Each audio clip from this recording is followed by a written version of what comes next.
Hello, and welcome to episode 113 of Public Interest Podcast with your host, Jordan Cooper, where we interview politicians, activists, advocates, and others who seek to improve the state of the world. We're here today with Dr. James Cobey, who shared the Nobel Peace Prize in 1997 for the international campaign to ban landmines. He is the recipient of the American Red Cross's Humanitarian Service Award. Dr. Cobey is an orthopedic surgeon at Georgetown University Hospital. He is the founder of Health Volunteers Overseas, a volunteer with Physicians for Human Rights, and a professor of orthopedics at Georgetown University Medical School, while also being a senior associate at the Johns Hopkins Bloomberg School of Public Health in the Department of International Health. Dr. Cobey, great to have you here today. Thanks for joining us. Good to be here. So the first question I'd like to pose to you is, what are you currently doing, or what have you ever done to advance the public interest, and why? The public interest, that means many things in public interest. To get public interested, I guess in terms of interest, most of my work has been with Physicians for Human Rights, which I started working back in 91 and did a study in Cambodia on the epidemiology of landmines. And I've been working since then to get the world involved. For our listeners who don't know, what is epidemiology? Epidemiology is a study really of diseases and populations, the spread of populations and diseases among populations. I was asked to go to Cambodia by Physicians for Human Rights back in 1991. They were looking for orthopedics with a background in public health, and they went to the CDC, and they gave my name because they're the only body I knew who did public health and orthopedics.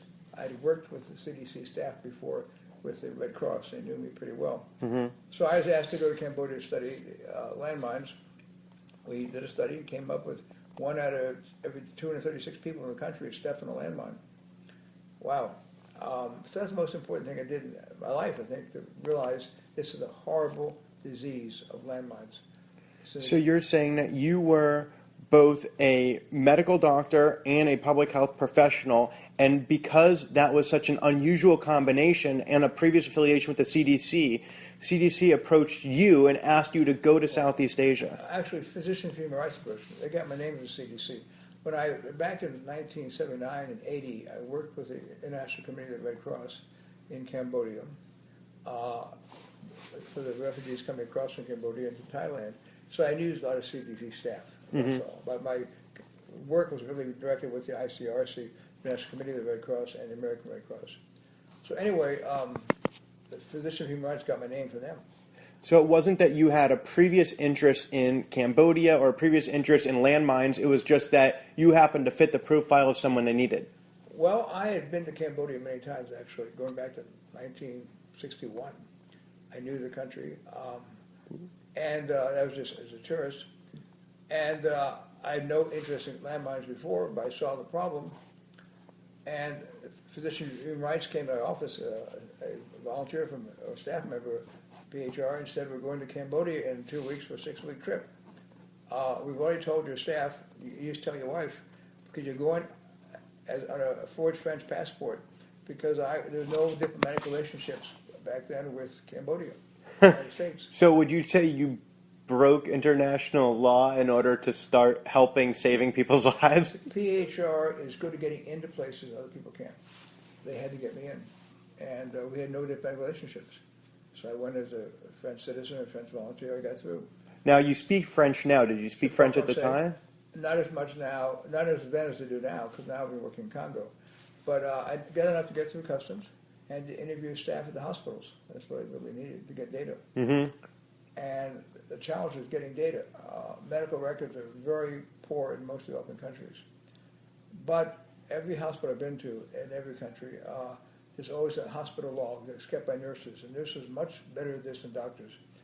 And I went through hospital logs, about 8 or 10 hospitals, I forget how many, around the country to collect data on people who stepped on landmines, been operated on. Then we had different ways to figure out the population of the country. We weren't quite sure.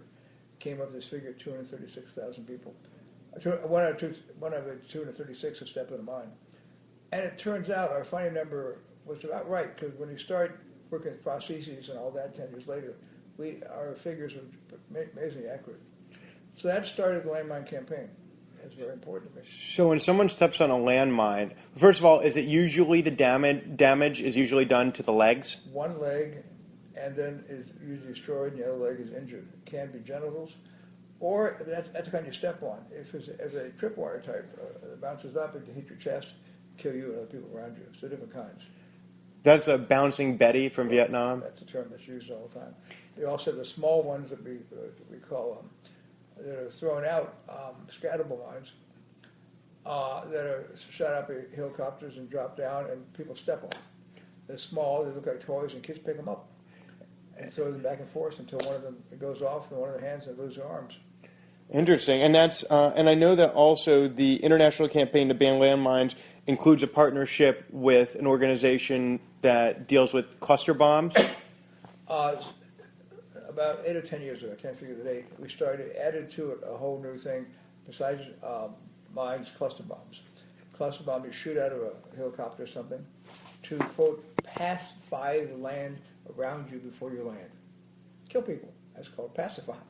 But anyway, it's used all the time, and we're trying to get rid of those because about 20 or 30% don't go off and hit the ground. So they become de facto landmines.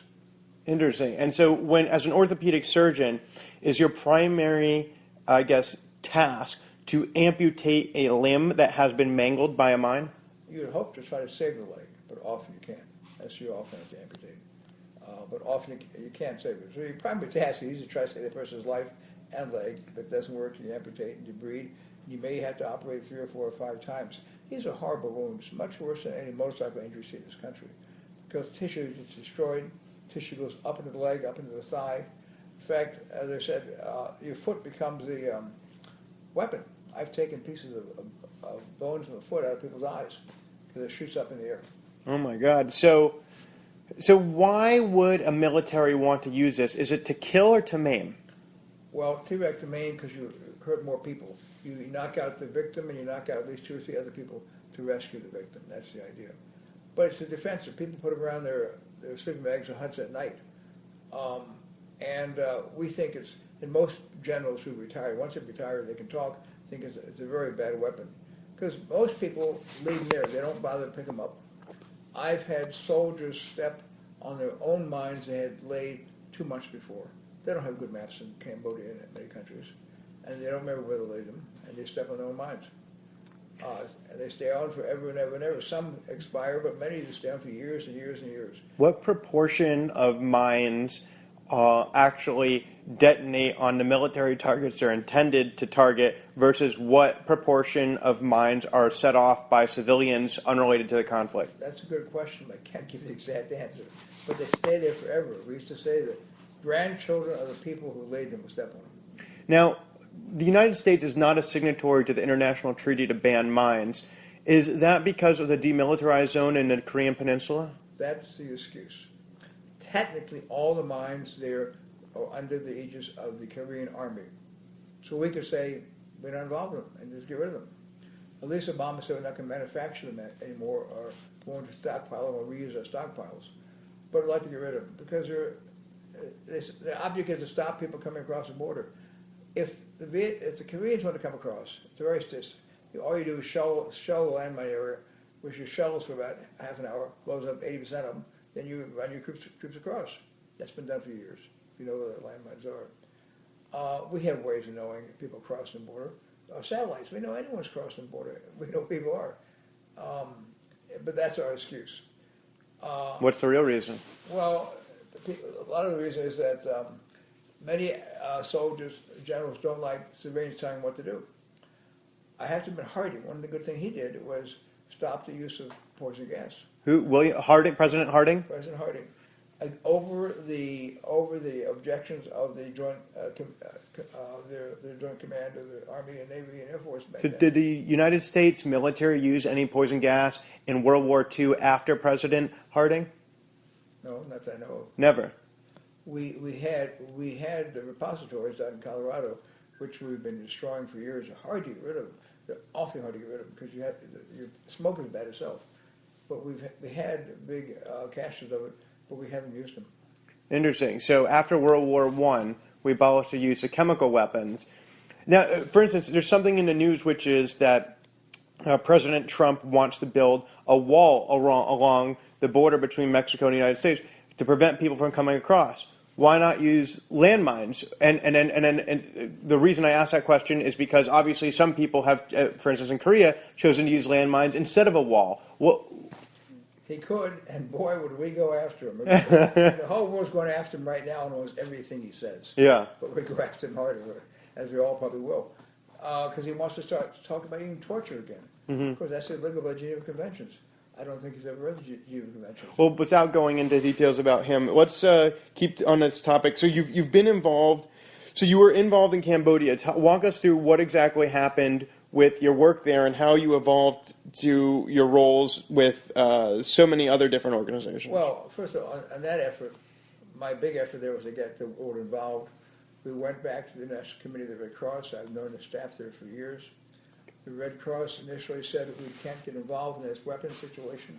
Weapons are a Hague Treaty, not Geneva treaties. So I said, please just look at my data. And let me give some form fill. Look at your own clinics and get data. And they looked at the data, and 6 months later they said, you're right. And the Red Cross got very much involved and really helped us in the whole Landmine effort. Mm-hmm. Then I again worked with PHR, Physicians Human Rights, to Gaza. As a weapons situation, they're worried about what kind of weapons people are using in Gaza. For our listeners who don't know, Gaza is in Israel. Maybe. I guess it's you can call it Palestine, Israel. I went there to look at the Geneva Convention violations on either side in 2000. This was before the Second Intifada. Are there landmines in Gaza? No. Okay. And I went there to see who's using what weapons.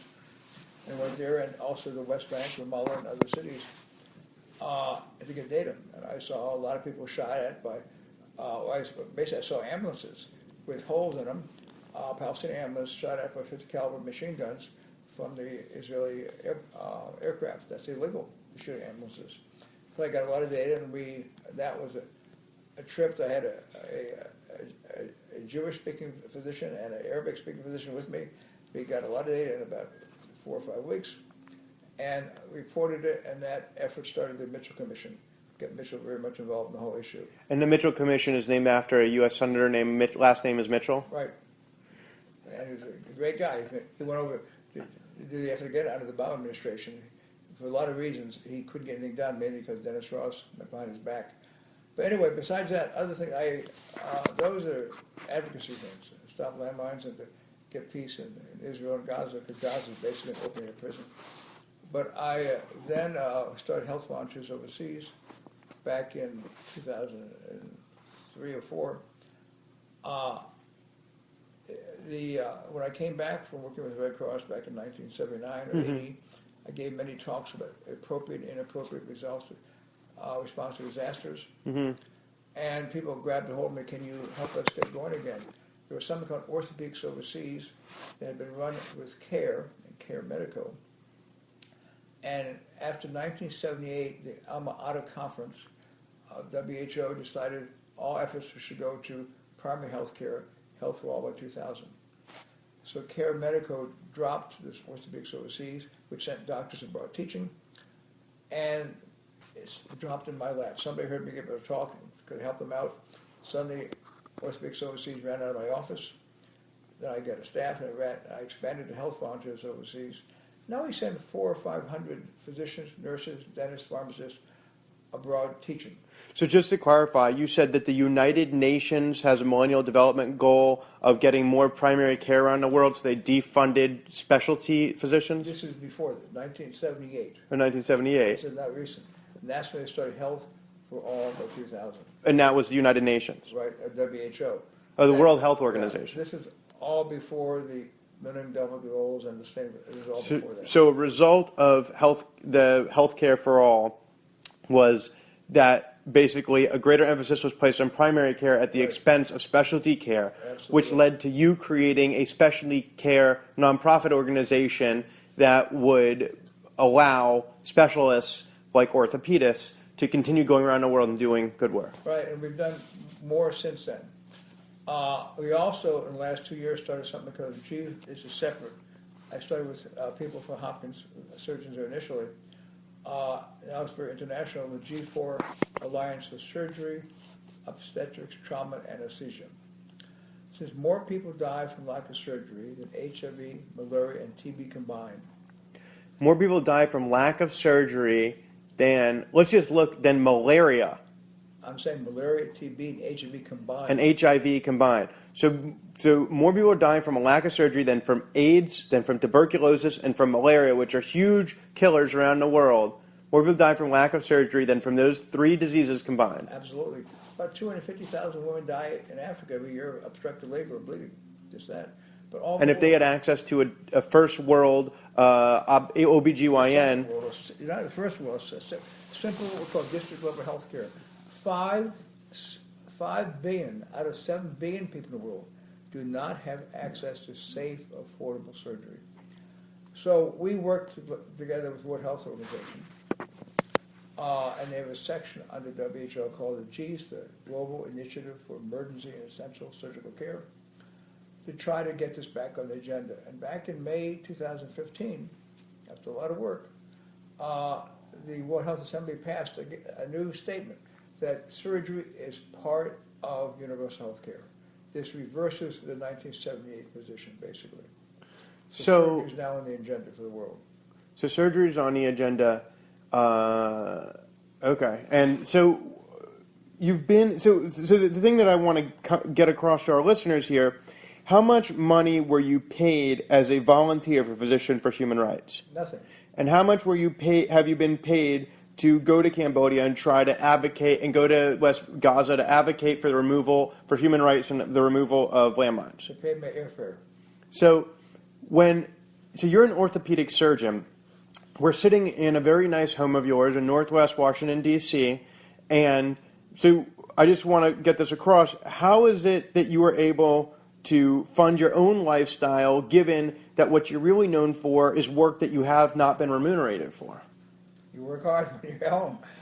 You work hard when you're home, basically. Do you have a family? 3 children. I put through school and college and graduate school. So you've practiced as an orthopedic surgeon, like many other orthopedic surgeons in the area, at Georgetown Hospital, treating patients in Washington, D.C., according to your normal practice. And then instead of taking a ski vacation to Vail, you're taking a vacation time to go to Southeast Asia to try to advocate for policies that will save lives of other people. Is that correct? Right. So were you ever able to take vacations for pleasure with your family? Sure. Oh, yes. We did it. Sure. Yes, absolutely. And how would you say, was there an impact, all your advocacy work, all your career, all this, was there an impact on your family life, on raising your children? Well, my wife was always working here. She couldn't go. What was her role? She had worked with the federal government, GAO, and public health. And Government Accounting Office? Right. GAO. And the HRSA, and head of the, long time the health, Bureau of Health Professions. My kids got involved. My kids really got involved. I took my son to Cambodia. I was teaching surgery, and he came back. He got his MPH at Hopkins, then went to medical school, and then he has since worked in Afghanistan and in Sudan and Chad, and a number of the countries, and Gabon. And one of my middle daughter, I took to South Africa. I was working as health volunteers overseas, and she came back and worked with in Kosovo for a while, then in Congo. You ever worried about your safety or your children's safety? You be careful. You watch where you're going. You just don't run out. I think the most dangerous time was I was in Congo 2 years ago, trying to start a training program. And actually in the streets of Congo, you don't go out alone. Of Kinshasa. Could you get kidnapped? Yeah. Could you get shot accidentally? Probably not, but you could. We were shot a few times. Shot at when I was in Cambodia, and I sort of controlled everybody in a shelter I put together for them. But why would someone shoot at you? In Cambodia, they're shooting different directions all the time. Not so much at me, and that's why actually in a war zone I prefer to have a Red Cross because it gives you much more protection. Usually. Now, in the last 10 years, that doesn't always hold up because people sometimes shoot the Red Cross volunteers. And look at all the hospitals that were shot at in Syria. So your protection as a Red Cross volunteer does not always work. But if you're in a war zone, you watch what you're doing. Were you ever worried that you might accidentally step on a landmine yourself? I was very careful. When I was in Cambodia, I only stayed on the roads. I carefully did not step off the road. I've been back before, and a lot of landmines were removed, not all of them. But you watch what you do. You have to be careful. You also have to watch the snakes. I mean, I'd go, For snakes? Well, I'd be in my room and as working in Cambodia, just doing surgery, about 15 years ago. And you walk at night, the cobras come up in the nighttime. So you pound the ground when you walk, so you scare them off the road. They come up on the road because it's warmer. A cobra? Cobras. Are those poisonous snakes? They could kill you. I remember one night I was in Cambodia, I saw one on top of my mosquito net sitting there. It concerned me, but he slid it off, didn't get inside. Nothing more than a small little mesh mosquito net between you and a poisonous cobra. That's right. They're around. You got to watch out for these simple things like that when you travel. And you're in the middle of doing surgery, and a snake will come into the operating room. I was asleep, looking up. Usually in daytime, and they'll stay away from you. And how did it get? Just falls through the roof? Came through the door, or something like that. And crawls up. Yeah. It's a danger everywhere. That's right. And aren't you scared of that? Why not? Why not avoid this? Why are you putting your own personal life at risk? That was a trip to Cambodia to help the whole program we had. This was before the peace treaty. To get medical equipment to the people who were fighting the Vietnamese. That's all gone now. It's all peaceful now. But those are risks. So how do militaries react to you? Which is funny. When I was in Cambodia with the Red Cross, one of my trips, teaching in a hospital, to my son, they were with me at the time. The UN was there. The youth and military to try to keep peace. And they came to me and said, "We need your help, Dr. Cobey, in water. You knew about water systems, like scoop public health, and how do we dig wells?" So I had to show them how to dig a well and where to put the wells. So the Army, they should have themselves. Again, Which Army? That was actually the UN forces, so it wasn't the American Army, but they were... So you were acting as a public health professional, not only as a surgeon. Right. So why is it, let's just back up to the very beginning. Why is it you ever wanted to become a doctor, let alone a surgeon? And how is it that your interest in medicine and in cutting over open bones and performing surgery really is sustained? The greatest gift God gave us is the ability to help other people. There is nothing more enjoyable. Doesn't matter if you get paid or not. It's just taking care of the people is the greatest gift you have. It's just so wonderful to do it. But I was when I was in Gaza as in college with UNRWA back in 1964, I realized the problems are pretty severe throughout the world, not just in downtown Washington or in the United States. So that hooked me. So I started school of public health. I started at medical school. And say I want to take some courses in public health. They say we don't have them here. Go next door.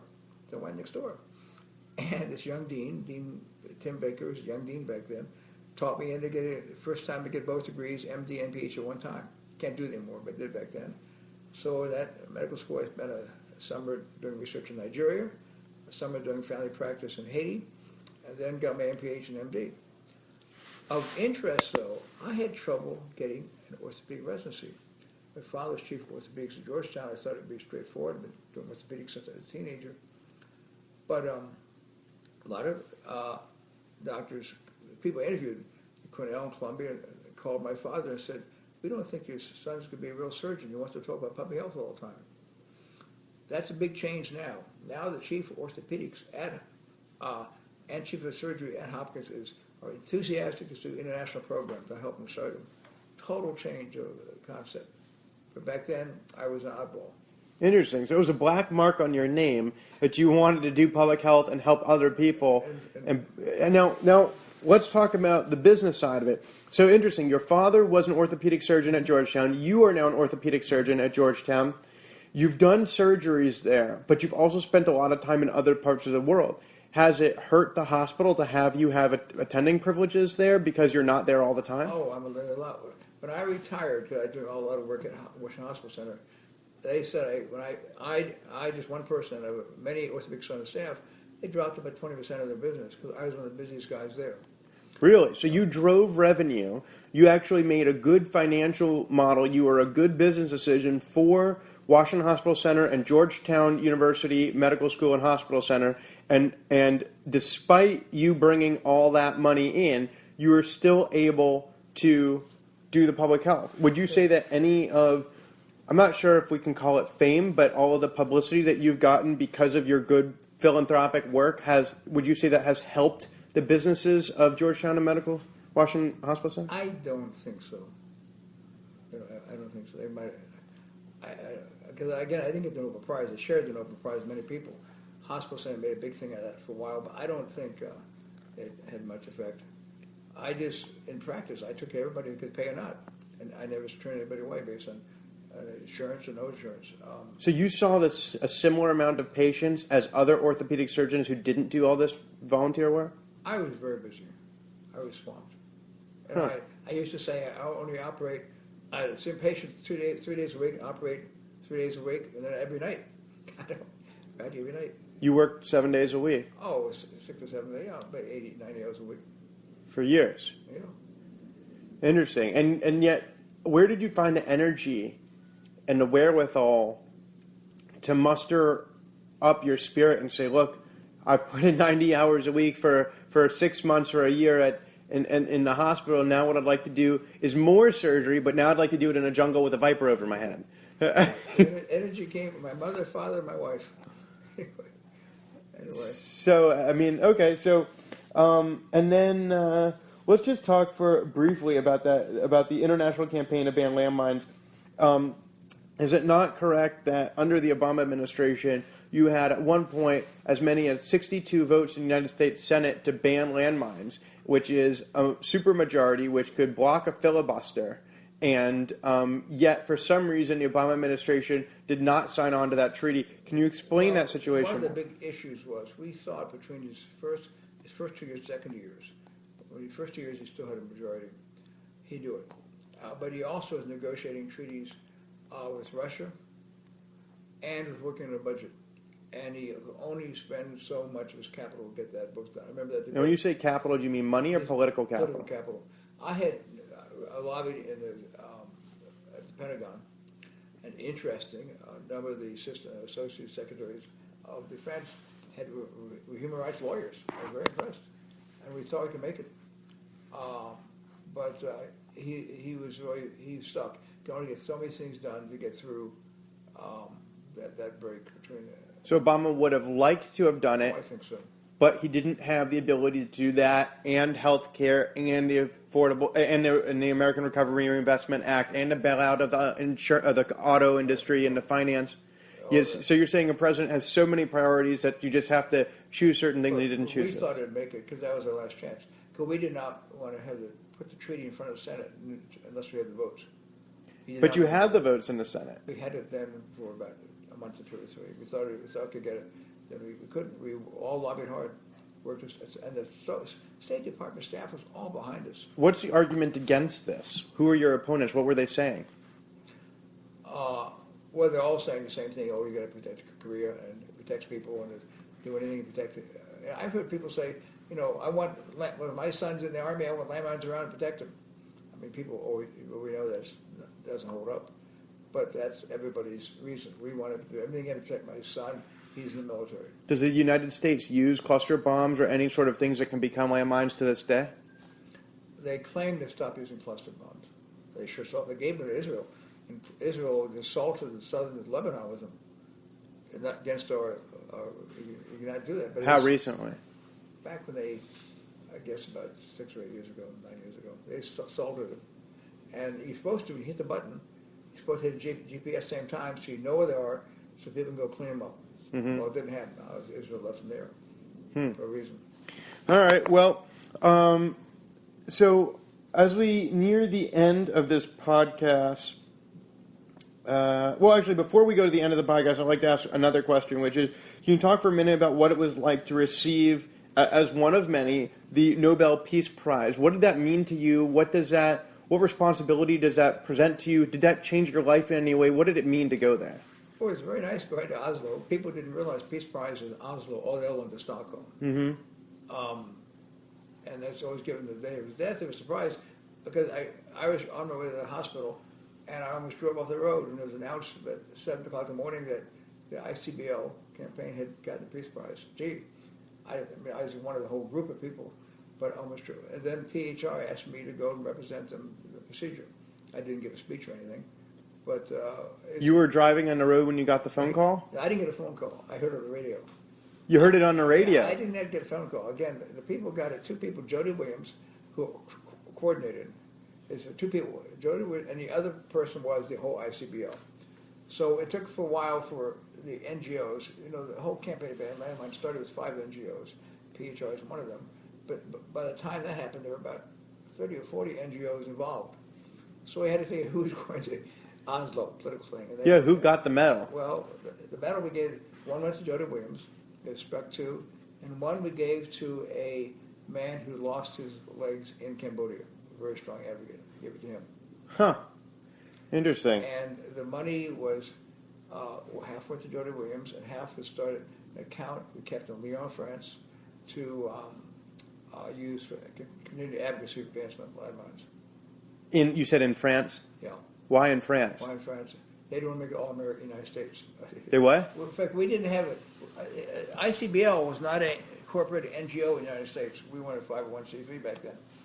So we wanted it outside the United States. Some people wanted it in the southern half of the hemisphere, down in Mozambique. The politics of this. It's an international effort. So where do you put the money? So we finally agreed in France. So now, as we approach the end of the podcast, I'd like to ask you a final question, which is to reflect for our listeners upon your lifetime of public service. Whether somebody fell off their motorcycle in Potomac, Maryland, and got rushed to the hospital, and you had to operate on them, or through your advocacy work to ban landmines by repairing people's legs who had already been victims of landmines. Or through your time as a professor instructing the next generation of students, being a father to a son and a daughter, both of whom have followed in your footsteps of philanthropy and advancing human rights and working in healthcare. I'd like you to take a moment and speak to our listeners about the reasons for what you've done and the legacy that you've created by living the life that you've led. It's been enjoyable. It's been absolutely enjoyable. As I said, there's nothing more enjoyable than taking care of people. So I don't feel I've been burdened by this. It's just been the greatest joy of my life. That's all, to take care of people.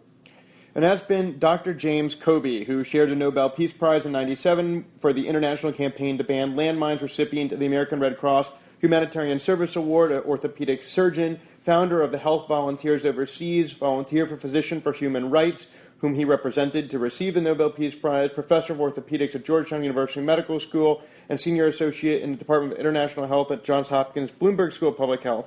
Dr. Cobey speaks about his lifetime of public service as one where he balanced it all. He did it all. He was able to raise a family, maintain a very productive and lucrative revenue-generating career for hospitals in the Washington, D.C. area as an orthopedic surgeon, but has combined his backgrounds in public health with his backgrounds in medicine and in advocacy to really change where the conversation is around the world about the dangers to the indiscriminate use to the use of weapons that indiscriminately kill, often many decades after they were originally deployed.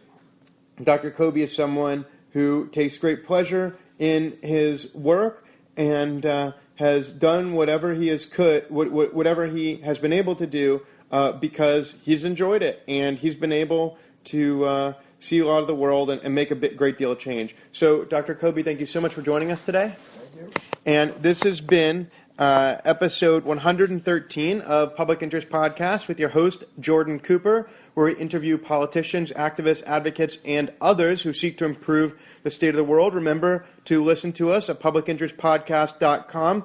Listen in Apple, on iTunes, and on your podcast app on Apple products. And should you like to speak to Dr. Cobey, you can leave a voicemail on the phone number listed on the website, and that can be transferred over to him. So thank you so much for joining us, and we will talk to you next time.